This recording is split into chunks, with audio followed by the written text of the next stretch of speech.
xasuutuuraha waxaa ka soo bilaawata aadan yawaal rurungood nuur dugle budbud masgawaa dhulkaas argaxiso dhan shabeellada hoose dhan soo wada kiciyay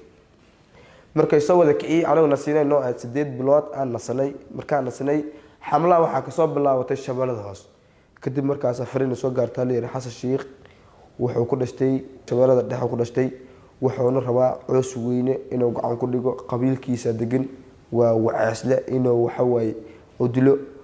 oo baabiyo wadankaas inuu qabsado aan dheer iyo masgawaa iyo budbud iyo dhulkaan ruuxa inuu gacan ku dhigo deeano ninkaasi naga ma awood badna inaan iska cilna rabna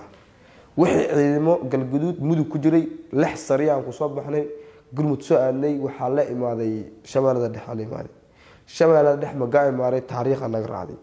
de waxa soo galay xasuutuuro duqeysmadiisa ciidamo infantry wato duqeysmadii wax waa dhimana wax waa socona wixii jiis ah wixii dagaalkii qababa anta gal macawisley inta ka dhac gorgor anta ka dhac bankaraaf anta ka dhac waa kadib waxa uu soo baneynay aadi walaa soo baxay waxa uu soo baxnay maartay tuulaa ku jirta magaceeda ka maqan yahay daarnimo waa laga soo baxay waxa ka soo baxnay maartay rungood waa ka soo baxnay dhulkaasna ceeldheer waa laga soo baxnay coos weyne waa laga sii deeyay galcad waa laga baxay budbud waa laga sii baxay maartay aalbuur dhankaas waa laga soo kala orday anigu dhan waxa isku tagnay maartay degmada waxa isku tagnay galhareeri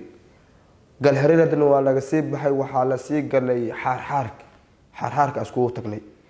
nin walba askari walba dawada qafiif aga xiran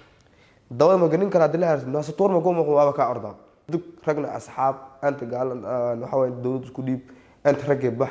ciidamii waa la kala cali way nin walba xabada ku socod dhibaato soo duqeysma socod kadib markii waxa soo hadlay araala soo hadlay afar gobol hoostaa